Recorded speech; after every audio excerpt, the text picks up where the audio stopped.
kuanzisha tena, ukajiona sali extra ngushamu nisasai keki nadakona kangula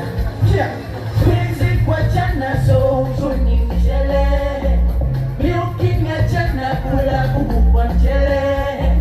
kwizi kwa chana so uzuni mchele